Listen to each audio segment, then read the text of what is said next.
Hello friends, welcome to my YouTube channel. Today we are going to discuss about a new chapter here. In previous chapter we have discussed about the in previous chapter we have discussed about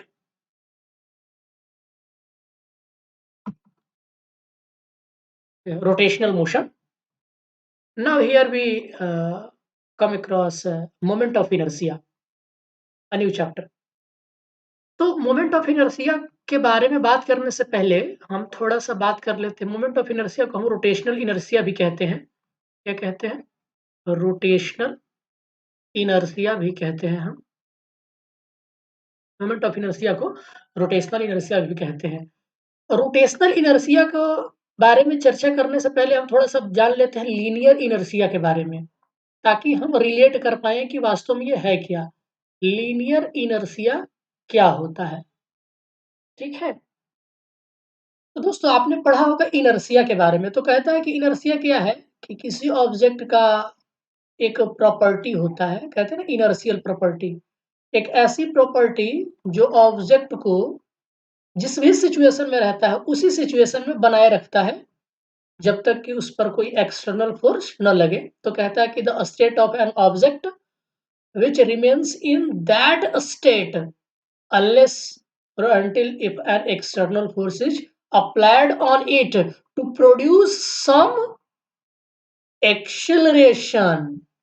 इसका मतलब है कि अगर ये uniform motion में है या फिर रेस्ट में है, तो यूनिफॉर्म मोशन में हो या रेस्ट में हो, अगर यूनिफॉर्म मोशन में है तो वो यूनिफॉर्म मोशन में रहेगा, अगर रेस्ट में है तो वो रेस्ट में ही रहेगा, जब तक कि उस पर इतना फोर्स न लगाया जाए कि उसमें कुछ एक्सेलरेशन प्रोड्यूस्ड हो। एक्सेलरेशन प्रोड्यूस्ड कब होगा? जब यूनिफॉर्म मोशन नहीं रहेगा तब, मतलब कुछ बदलेगा, यूनिफॉर्म मोशन तब नहीं रह जाएगा।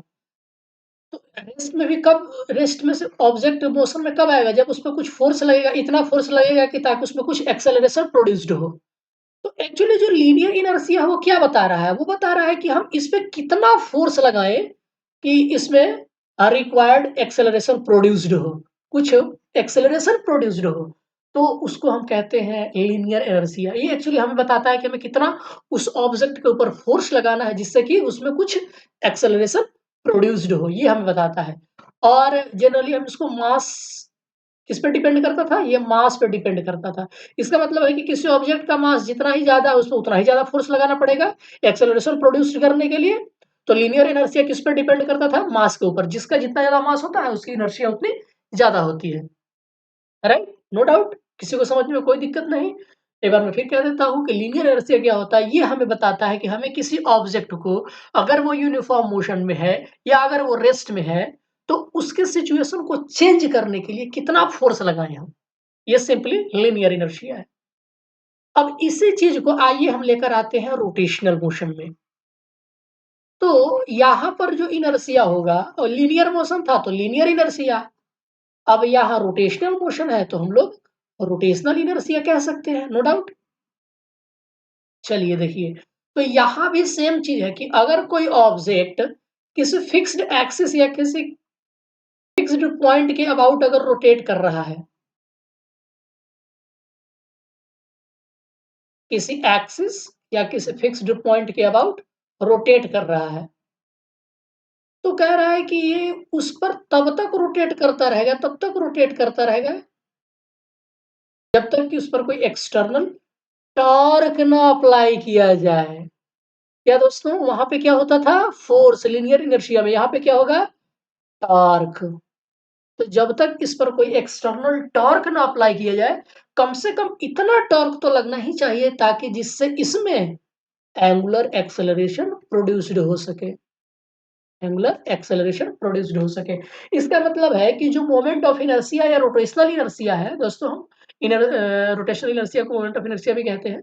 ये बताता है कि अगर कोई ऑब्जेक्ट रोटेट कर रहा है किसी फिक्स्ड पॉइंट या किसी एक्सिस ऑफ रोटेशन के अबाउट, तो वो उसके यूनिफॉर्म रोटेशनल मोशन को चेंज करने के लिए, यानी कि उसमें सम एंगुलर एक्सेलरेशन लाने के लिए जितना आप टॉर्क अप्लाई करते हो, वो सिंपली क्या बताता है, मोमेंट ऑफ इनर्शिया बताता है। ये आपको बताता है कि उस ऑब्जेक्ट के रोटेशनल मोशन को चेंज करने के लिए कितना हमें टॉर्क की ज़रूरत पड़ेगी।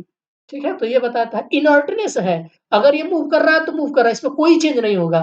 मतलब ये इनर्ट की तरह है, इनएक्टिव की तरह हो गया ये, कि कुछ बदलाव ही नहीं आ रहा है, मोशन कर रहा है, कर रहा है, कर रहा है, जब तक कि इस पर हम कोई टॉर्क अप्लाई नहीं करेंगे ताकि उसमें कुछ एक्सेलरेशन, एंगुलर एक्सेलरेशन डेवलप्ड हो। तो इस चीज़ को हम लोग क्या कहते हैं, ये जो आपने एक्सटर्नल टॉर्क लगाया, वो आपको कहलाता है मोमेंट ऑफ इनर्शिया। ये एक सिचुएशन है दोस्तों, ये स्टेट है, state of an object revolving around a fixed orbit और फिक्स्ड पॉइंट। और ये किस पर डिपेंड करता है दोस्तों, तो लीनियर इनर्शिया किस पर डिपेंड करता था, मास पे डिपेंड करता था। तो कह रहा है कि रोटेशनल इनर्शिया या मोमेंट ऑफ इनर्शिया किस पर डिपेंड करता है, ये मास डिस्ट्रीब्यूशन पर डिपेंड करता है, मास डिस्ट्रीब्यूशन पे डिपेंड करता है। इसका मतलब कोई ऑब्जेक्ट जितना ही बड़ा रहेगा ना, उसमें एंगुलर एक्सेलरेशन प्रोड्यूस करने के लिए आपको उतना ही ज़्यादा टॉर्क लगाने की ज़रूरत पड़ेगी। मास डिस्ट्रीब्यूशन पे डिपेंड करता है, ये मास पे तो करता ही करता है, साथ ही ये मास डिस्ट्रीब्यूशन पे डिपेंड करता है। ठीक है दोस्तों? तो ये बात है, तो इसको डिफाइन कैसे करें? अगर आप इनर्शिया के बारे में नहीं जानते हैं, तो हम लोग ये जानते हैं कि ये एन एबिलिटी ऑफ ऑब्जेक्ट होता है जो to change its state of rest और uniform motion by itself is known as inertia. अब इसी चीज को रोटेशनल मोशन में ले आएंगे, तो a body rotating about an axis is unable to produce a change in its rotational motion by itself, and this inertness in case of rotational motion is called rotational inertia. To produce angular acceleration in the motion of a body, a torque has to be applied. ठीक है ना, उसमें angular acceleration alpha produce करने के लिए कुछ ना कुछ आपको टॉर्क लगाना पड़ेगा। ठीक है? तो इसको कहते हैं मोमेंट ऑफ इनर्शिया। ये स्टेट ऑफ इनर्टनेस है किसी ऑब्जेक्ट का जो किसी पॉइंट के अबाउट चक्कर लगा रहा हो। ठीक है? चलिए ये बात है। आपको याद रखना है कि ये किस पे डिपेंड करता है, तो ये मास डिस्ट्रीब्यूशन पे डिपेंड करता है। ठीक है ना? ये not only mass of the body पे डिपेंड करता है, बल्कि distribution of mass about the axis of rotation पे डिपेंड करता है। तो आप एक डेफिनेशन कैसे लिखेंगे? तो सेम चीज है दोस्तों, जो रोल लीनियर एक्सेलरेशन में मास इनर्शिया रोल प्ले करता था, वही रोटेशनल मोशन में रोल प्ले करेगा मोमेंट ऑफ इनर्शिया। इसको जनरली हम आई से डिनोट करते हैं। इससे डिनोट करते हैं आई से। ठीक है? ये बात है। तो ये है इंट्रोडक्शन।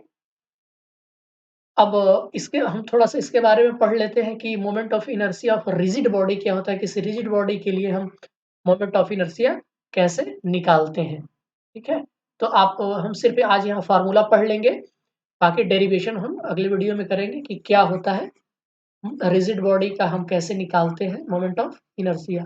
तो सबसे पहले रिजिड बॉडी को निकालने से पहले हम समझ लेते हैं कि अगर कोई एक पॉइंट ऑब्जेक्ट किसी इस एक्सिस के अबाउट सपोज कर लिए रोटेट कर रहा है, जिसका परपेंडिकुलर डिस्टेंस है सपोज करिए r, तो ये ऑब्जेक्ट रोटेट कर रहा है इस एक्सिस के अबाउट। ठीक है ना?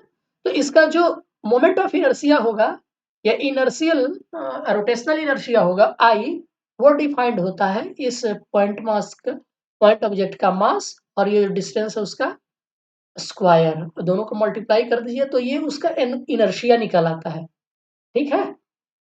Okay right. तो ये बात है। अगर रिजिड बॉडी का इनर्शिया कहेगा, तो जितने पार्टिकुलर मासेज होंगे इंडिविजुअल, सबका आप इंडिविजुअल इनर्शिया निकालिए और सबको ऐड कर दीजिए। तो सबका, इस पार्टिकल का डिस्टेंस कुछ और होगा, इस पार्टिकल का डिस्टेंस कुछ और होगा, इस पार्टिकल का डिस्टेंस कुछ और होगा, इस पार्टिकल का डिस्टेंस कुछ और होगा, इस पार्टिकल का डिस्टेंस कुछ और होगा।